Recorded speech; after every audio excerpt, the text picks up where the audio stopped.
এত পানি কোথা থেকে আসলো বা কিভাবে আসলো? কি আল্লাহ রে বাবা, আমি কোনটা হইতাম পারি না, এই পানি কিলা আইলো।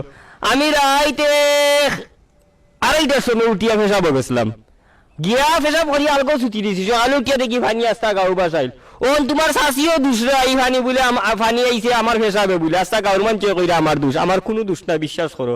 তোমারও টিভি তো কইরাম, আমি খালি পেশাব করি আলগোজ গিয়ে উঠি দিয়েছি, আমার কোনো দোষ নাই। প্রিয় দর্শক, আসলে চাচার দোষ না, এটা স্বাভাবিকভাবে পানি এসেছে, হয়তো আপনাকে ভুল বুঝছে সবাই। আচ্ছা চাচা, আমি আপনার কাছে জানতে চাচ্ছি যে এই বন্যা দুর্গত অবস্থায় আপনাদের দিনকাল কেমন যাচ্ছে? দিনকাল তো ফাটাফাটি যার, খুব বালা যার। আমরা সকালে উঠি আর তো খালি পানিত আমরা খালি হাত্রীরা আমার মাছ মাররাম, মাছ বেচরাম, প্রতিদিন 50-60 হাজার টাকার মাছ বেচরাম, খুব বালা যার। এই মাছ মনে করো এই সিজনও আমরা উপসর বাড়ি কিনতাম পারবো, ওলা বালা যার আমরা দিন। বুঝতে পারছি, আমাদের চাচা বলছেন যে ওনাদের সময় ভালো যাচ্ছে, ওনারা এমন অবস্থায় আছেন যে মাছ বিক্রি করে ওনারা শহরে বাসা নিতে পারবেন।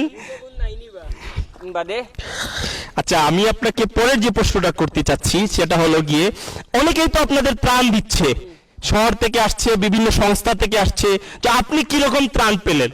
এই কথা আর আপনারা কইয়া লাভ নাই।